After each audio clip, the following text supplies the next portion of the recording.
Selamat pagi Tuhan, jiwaku bersorak, kebaikan-Mu nyata, hatiku pun tegak. Dalam lindungan-Mu, aku takkan goyah. Hari yang ceria, penuh berkat melimpah, karunia-Mu nyata. Cinta-Mu tak terhingga.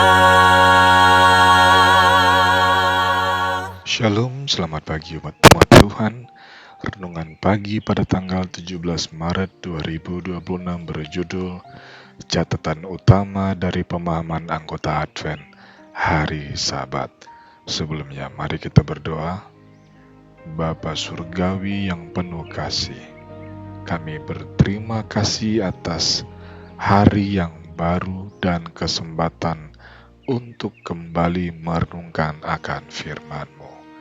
Bukalah hati dan pikiran kami, agar kami dapat memahami setiap petunjuk yang Engkau berikan melalui firman-Mu. Tuntunlah kami agar tetap berjalan di jalan yang benar, sesuai dengan kehendak-Mu. Dalam nama Yesus kami berdoa dan mengucap syukur. Amin. Yang menjadi ayat renungan terdapat dalam buku Yeremia 31 ayat 21. Dirikanlah bagimu rambu-rambu jalan, pasanglah bagimu tanda-tanda, perhatikanlah jalan raya baik-baik.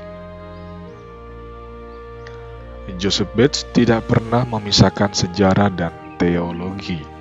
Sebaliknya, dalam benaknya, keduanya merupakan dua aspek dari topik yang sama. Kesatuan itu tampak dalam judul-judul dari sebagian besar bukunya, termasuk dua edisi berjudul The Seven Day Sabbath, A Perpetual Sign, tahun 1846-1847, yang diberi subjudul From the Beginning to the Entering into the gates of the holy city, according to the commandment.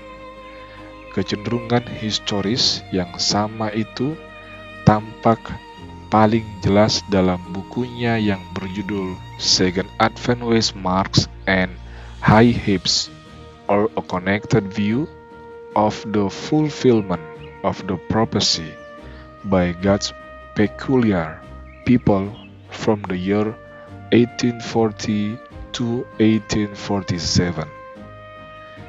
Bagi Bates, Adventisme Hari Sabat adalah sebuah gerakan dan pekabaran yang berlandaskan pada sejarah nubuatan. Rambu-rambu jalan dan tanda-tanda jalan jelas merupakan contoh dari Yeremia 31 ayat 21 yang berbicara tentang tanda-tanda itu sebagai pemandu bagi umat Allah dalam perjalanan mereka untuk pulang. Pada tanggal 1 Januari, kita melihat dalam bacaan pertama kita, Yosua 4 ayat 20-22. Bagaimana Allah menggunakan setumpuk batu peringatan untuk membantu umatnya agar tidak melupakan bagaimana Ia telah menuntun mereka di masa lalu. Bates menggunakan metafora yang sama untuk menunjukkan bahwa Allah tetap terus menuntun umatnya. James White sangat antusias dengan rambu-rambu jalan dan tanda-tanda jalan akan kedatangan kedua yang ditulis Bates. Sebulan setelah diterbitkan, ia memuji buku itu di hadapan seorang teman dengan mengatakan bahwa saudara Bates telah menerbitkan sebuah buku tentang pengalaman masa lalu kita. 3 bulan kemudian, James menulis bahwa pekerjaan Bates tentang Sabat Tuhan dan pengalaman masa lalu kita sangat berharga bagi kita di masa pencobaan ini.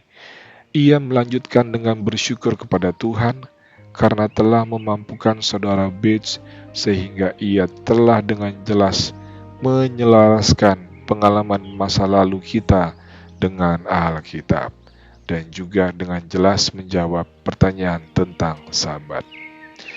Dalam benak White, kontribusi utama Bates adalah apa yang kemudian ia gambarkan sebagai perspektif rangkaian peristiwa tentang bagaimana Tuhan telah memimpin umat-Nya, sebagaimana yang digambarkan dalam Wahyu 14.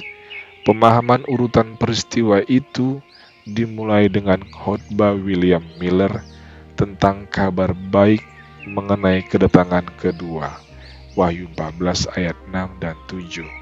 Dilanjutkan dengan Charles Fitch yang menyampaikan pesan bahwa Babel telah jatuh, ayat 8, dan mencapai klimaksnya dalam khotbah mengenai Wahyu 14 ayat 12 dengan pekabaran di akhir zaman untuk menaati hukum. Bates dan sekarang keluarga White melihat bahwa rangkaian itu mengarah pada kedatangan kedua. Terima kasih Tuhan, karena Kau telah memberikan petunjuk-petunjuk nubuatan. Tolonglah kami untuk memahami relevansinya. Yang menjadi kesimpulan renungan pagi hari ini, Tuhan tidak pernah membiarkan umat-Nya berjalan tanpa arah. Melalui sejarah dan nubuatan, Ia memberikan rambu-rambu yang menuntun langkah umat-Nya menuju keselamatan. Ketika kita melihat bagaimana Tuhan telah memimpin di masa lalu, iman kita dikuatkan untuk melangkah ke depan dengan keyakinan bahwa Dia juga akan menuntun kita sampai akhir. Demikianlah firman Tuhan di pagi yang indah ini. Mari kita berdoa.